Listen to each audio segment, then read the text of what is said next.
And hi everyone, welcome to eLearnChat, where you always learn something new. And you will, I hope. Anyway, with us today, our good friend, co-host, we've got Leslie Price coming to us from England, though she is Scottish. And within a day or so, she will be a granny. We're excited for you, Leslie. I hope so. Oh, Yeah. I'm very, very excited. That'll be fun. Very But do you know if excited. it's boy girl yet? No, that my didn't daughter check. and her husband don't want to know. They are doing it the old-fashioned way. It's going to be a surprise. It's a baby. It's a baby. Well, I never Yeah. thought babies were all that cute or attractive. And the Hopi Indians here have a line. They don't say how pretty or how cute. They say how baby. Now, to me, that makes sense. How baby. I mean, you've seen some babies, they're scary. But anyway, let's move on. Here we go.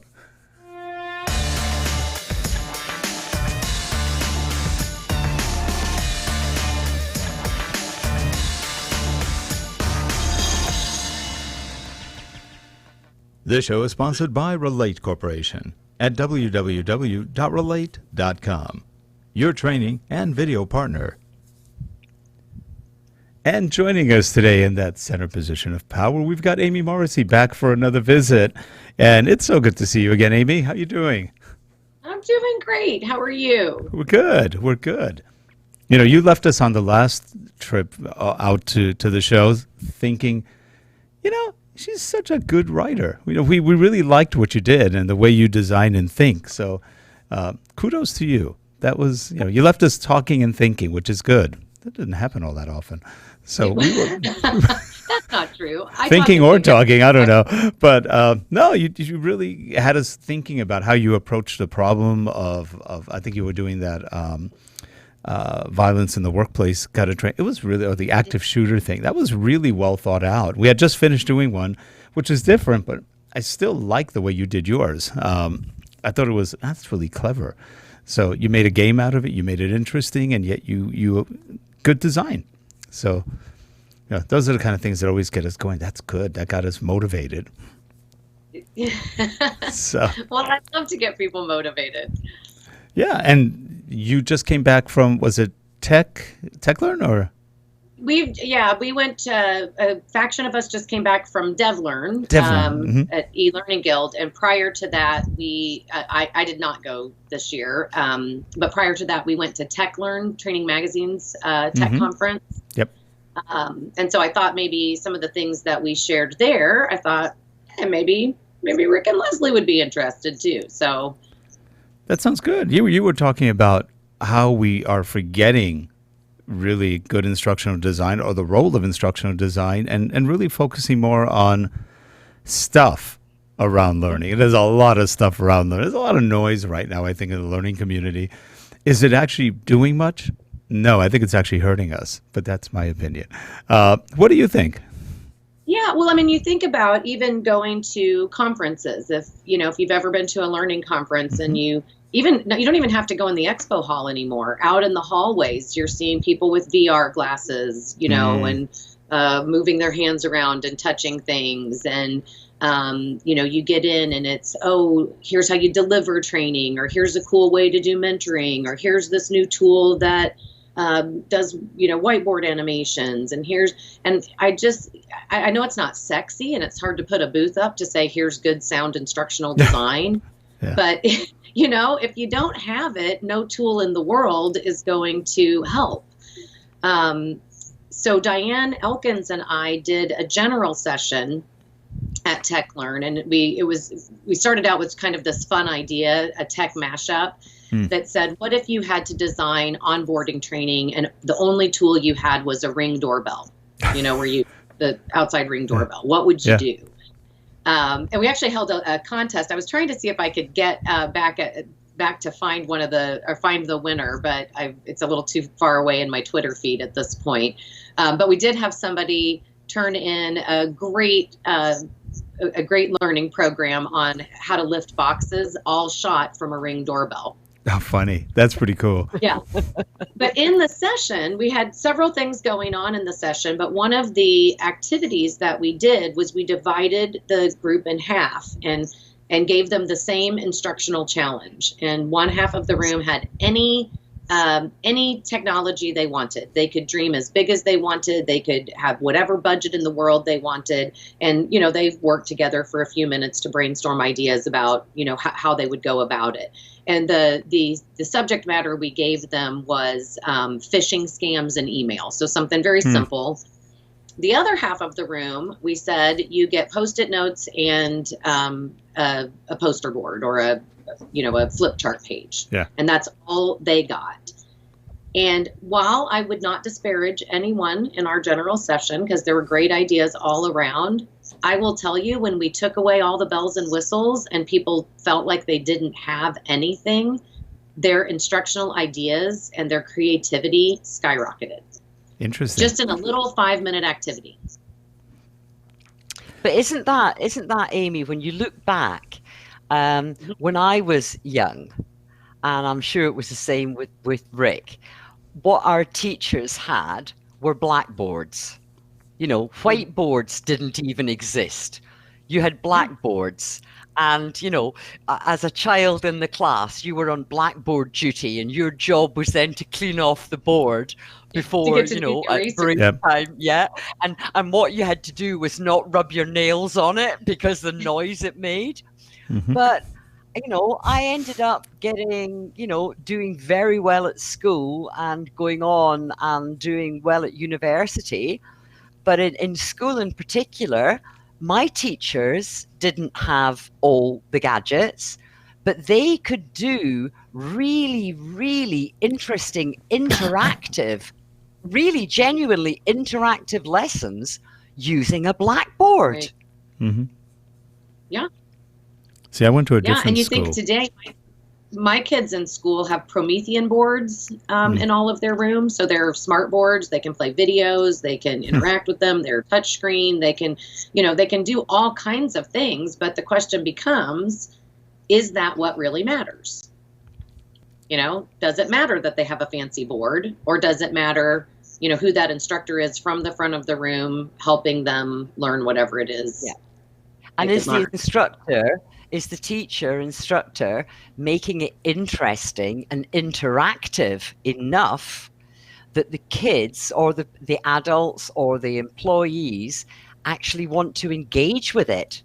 Because if you don't engage this little thing called the brain, no matter what kind of board you have in front of you, it's water off a duck's back. Also, when you look at the smart boards, they're cool. I mean, they're really cool from a tech point of view. They look fun. It's not that easy to create good content for them. It's just as much work as anything else. But you have an enabling technology, but they don't really teach you how to do things in it that well. Maybe there are some courses somewhere, but in essence, a lot of times what we're doing is we're taking the tech and trying to put the old ideas back into the newer tech, so you don't really benefit from it. Yeah. I was working on a course recently for the Society for Pediatric Sedation. I don't know anything about sedation. Is that what they do with kids when they go to school? Sedate them, that's it, we're done. We don't want that at school, Derek. No. No. And we had, it was an absolutely great client. I worked with a group of 5 anesthesiologists, and we built 5 case studies that were precursors to a in-person immersive training activity that was, full hands-on. Previous to the e-learning, they had been teaching this at the live event, very classically, the way a lot of medical training goes. They had a PowerPoint and somebody stood in front of it and talked. And they really felt like they could do something different and better. And they were really energizing and exciting group of women. So they all went to one person's house and over a couple bottles of wine started to imagine what it would look like if they took things out of this PowerPoint. And we had decided that we were looking at a case study structure, and they just started imagining cases. So, which was really fun. So they came back to me, and they had several places. They called them the big build. And then in this module, this is the big build. Long story short, I think we maybe ended up with one of the big builds, because every time we went after it and we got back to the instructional root of what they were trying to do, they didn't need it. So here, let me give you an example. One of the things that you do before you sedate, that's really was one of their 5 key things they were teaching, was to ensure that you have a checklist and that you use the checklist. And so their big build idea was to do, a 360 video around a room, where they could click on different hotspots to look at, to figure out what was on the checklist and, get the point made. So great, fine idea. I get to talking to them, and I said, tell me more about this checklist. And they started saying things like, well, this is going to all hospitals, and sometimes the oxygen would be on a side dolly, but sometimes it's going to be on the bed, and then sometimes it's going to be here. And I'm like, okay, how important is that? What's important? They were so worried about the confines of the room and how it would look. And at the end of the day, at one point, one of them just stopped me and said, you keep asking this question. Here's what's important. You have to have a checklist. If you don't have a checklist, people die. And I just kind of thought, well, isn't that the point? And is it noise to have this really cool technology where I'm spinning in a room and I'm getting to do this and I'm getting to do that? And we stripped it all out. And you were saying before we started, Rick, about the art of storytelling. Mm-hmm. You turn a doctor into a storyteller about a kid dying. Now we have something that people want to sit and listen to and hopefully remember, such that the next time they decide to forego the checklist, they don't do that.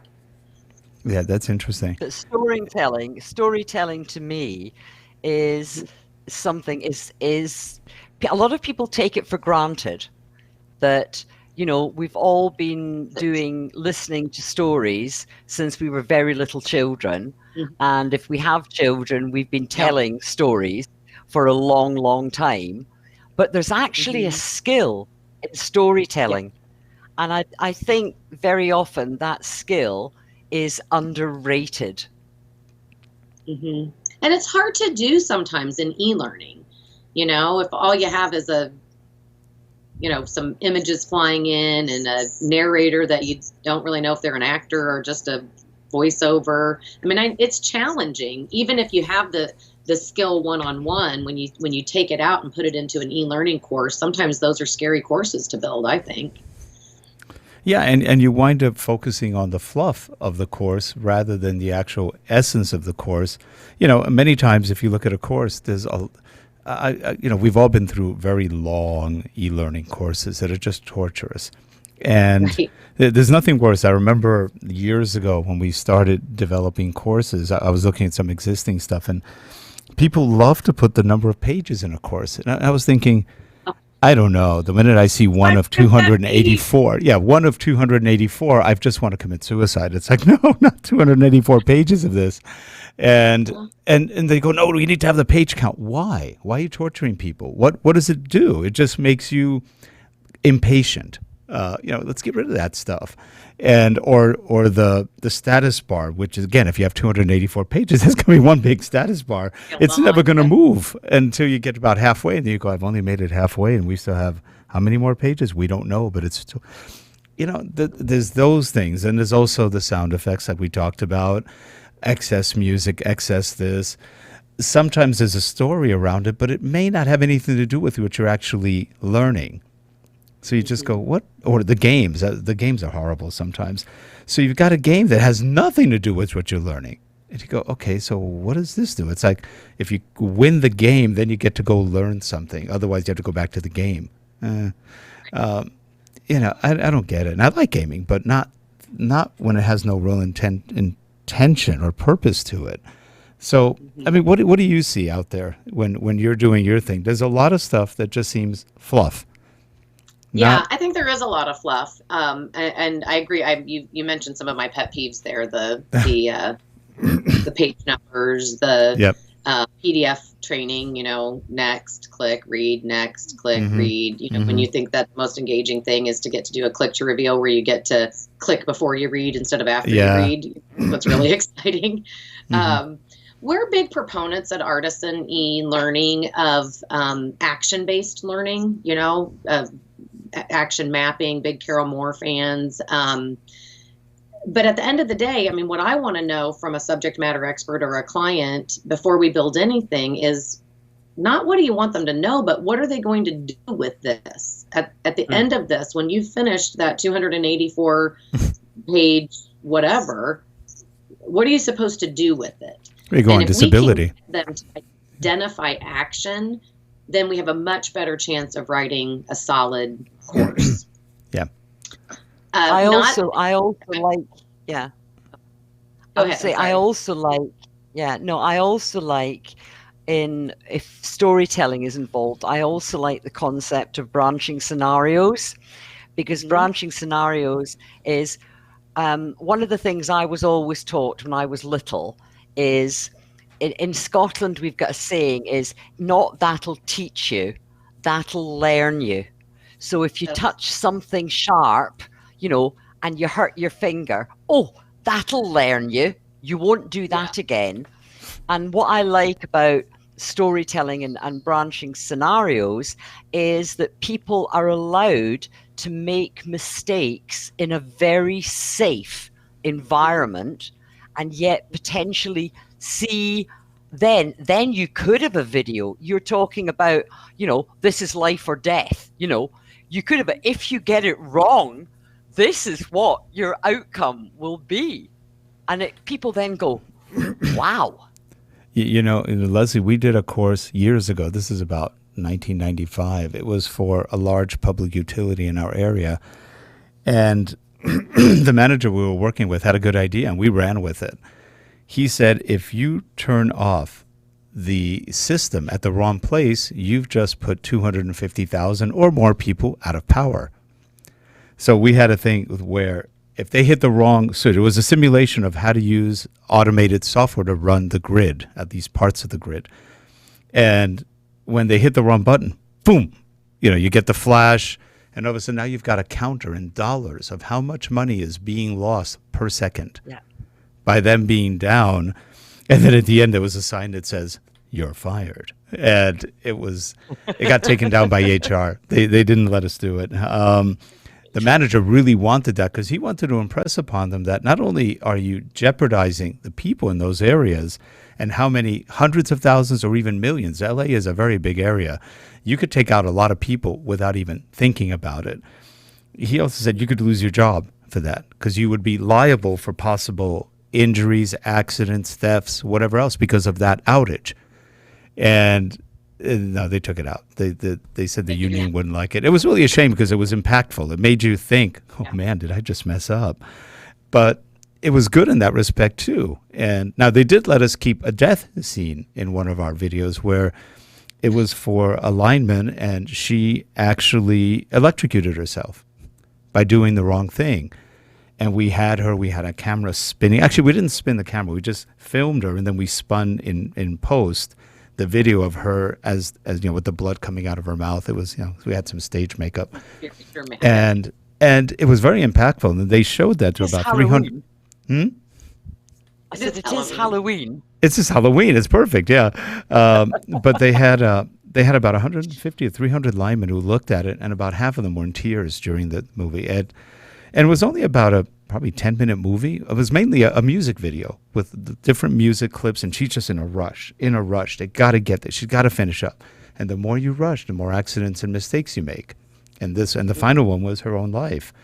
And it ended with her passing away. And because in the beginning, it starts with her and her granddaughter playing. Because she loves her granddaughter. Don't do this to Leslie today when she's no. But at the end, I don't want to know this, Rick. But it was. Let's just say it was just for those who are watching. Yeah. It's the reason that Amy and Rick have said that the reason he said that is because I am going to become a granny within the very near future, days away. Yeah. So, but it was good. It was very impactful, the emotional part. And that, rather than fluff, I'd rather have emotion in a course. Emotion, anything that affects you one way or another, whether it's happy, sad, in between, you usually remember emotion. They've done enough studies that our brain, our cortex, our hypothalamus, they remember emotional, either whether it's trauma or happiness, joy, misery, but we remember that versus, hey, that had really cool sound effects.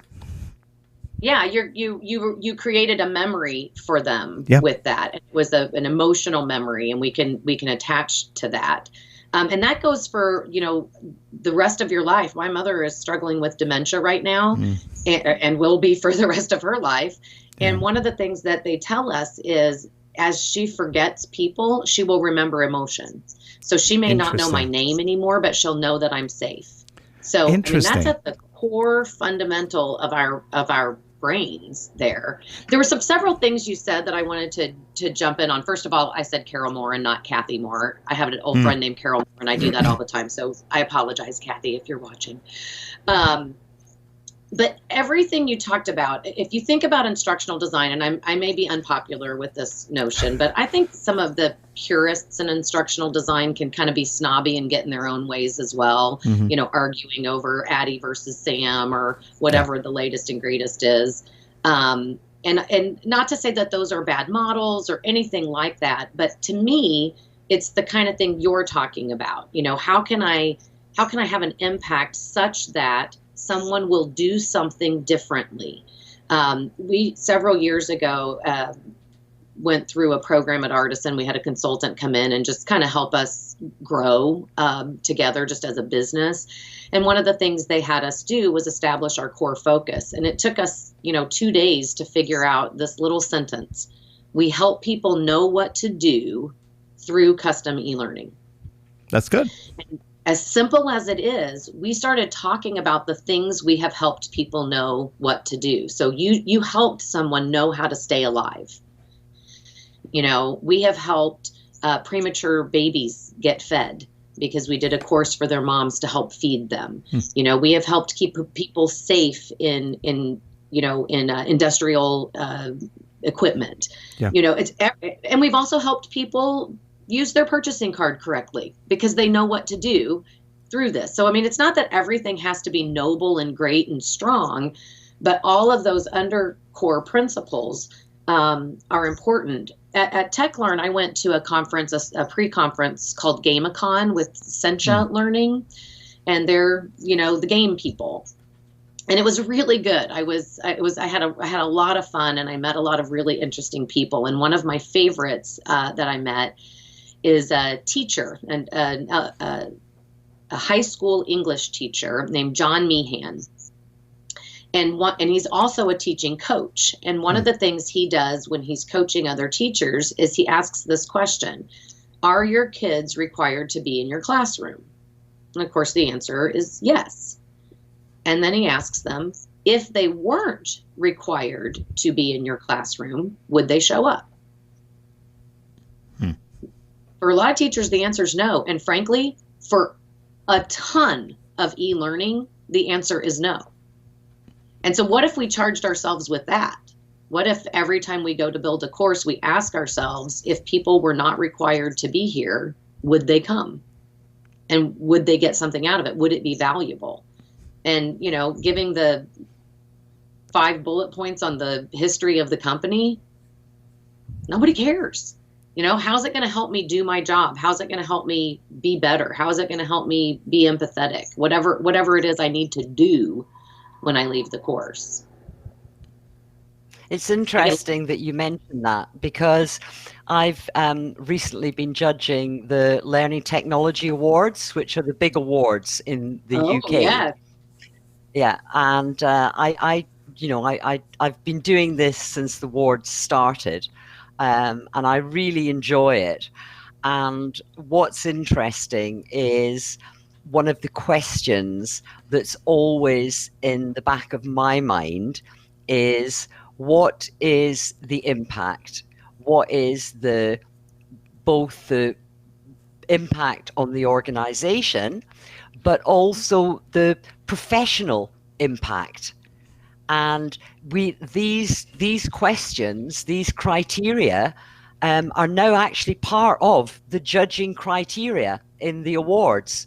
So everybody who enters is judged against not only the business impact, but the professional, the individual impact that it has. And it's an area that an awful lot of organizations maybe come a bit short on. They haven't worked out a way of measuring it. And we say, but it's in the criteria, it's there. Yeah. And they then go, yeah. And then they're thinking on the hoof. Whereas if it was actually part of the project, the initiative from the beginning, you would actually be working towards that as a goal. But a lot of the things we're talking about are hard to measure. A frustration I have moving, I spent most of my career in instructor-led and then moved into e-learning. And it took me a long time to stop fighting we have to have a measurement to put on our LMS. So let's put a multiple choice question, or let's have them go through something at the end that we can measure against so that we know they got it. Do you know what I had for 17 years in instructor-led? I had an assessment that said, did you like Amy? Did you like the content? Do you think you might use it? Did you love it? Yet we moved to e-learning and it's like, if you can't answer the multiple choice question, you didn't learn anything. Yep. And to me, part of the reason they're asking those questions of, did you like it? Did you love it? Are you going to use it? It goes back to what we were talking about. What was the emotional impact? What will you use? What matters as a result of this? And it is hard. It's hard to measure that Rick's program made people cry. Like, you don't think about that relative to e-learning. Yeah. The only thing you can measure after the fact, which we sort of did just by following up with them, is that in the next 4 or 5 years after that training, they didn't have one accident. Yeah. That's the only, and it's not a measurement we could say, oh, thanks to us. No. Maybe that was a small part of it. Yeah. It was a small part.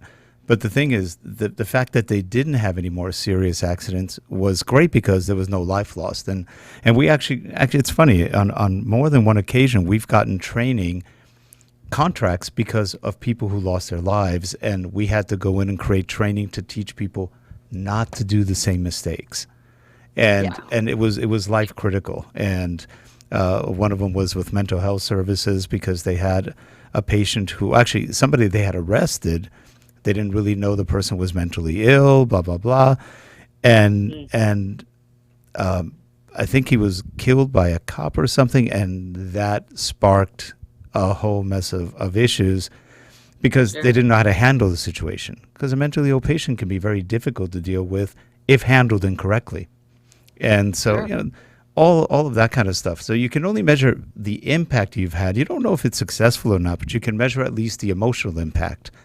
Do they remember it? Did it, after, like you said, after the fact? Maybe you don't have an assessment per se, but you can have a question answer session or a debriefing, maybe in those particular situations. Like with doctors, a debriefing might be good because they don't want to take a test. They don't want to take it. They want to figure out what happened, what went wrong, and oh my God, is my malpractice going to go up? Things like that. It hits them square in the face. Not to mention the conscience of I just messed up. Things like that can really mess anybody up. And so, you've got that emotional impact there, and they're going to remember that. Something you said triggered me in something that I might call a bell and whistle that I found really intriguing at ATD ICE last year. It was a whole session on a company from Australia who was working with, I can't remember the company they were working with, but for some reason I want to say healthcare, but that could just be because you just told the healthcare story. Anyway, the company in Australia built chatbots, and the sort of what they were positing was, could a chatbot help in this processing of learning and in learning transfer? And so you knew you were talking to a chatbot. So after you went through whatever the formal learning was, some period of time after, this Mr. X or whatever they called, like it was Mr. something, texted you So these people knew that it was not a human. These people knew exactly what was happening. They weren't tricking them in any way, shape, or form.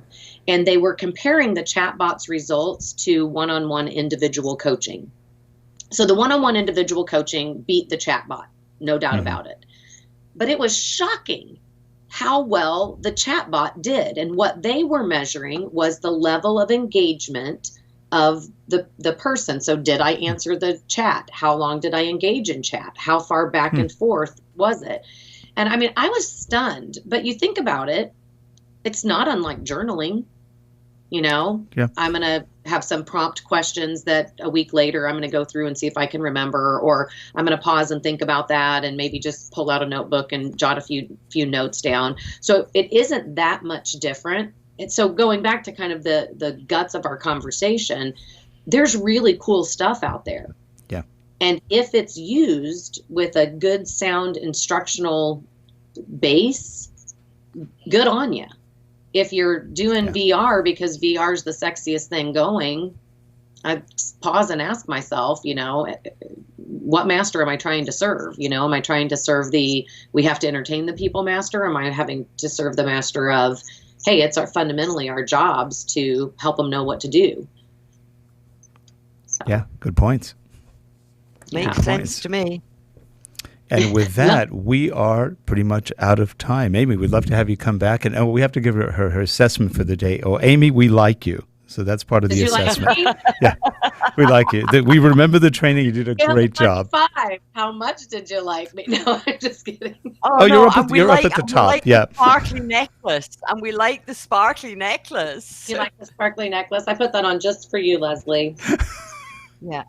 Oh, and the things behind you, because I wasn't actually listening to anything. I was looking at black belt certificate. Sorry. Black belt My son and I are both 3rd-degree black belts in Tung Sudo Karate. Are you really? Yeah. Interesting. I don't know if you know, but I've been practicing martial arts for about 55 years now.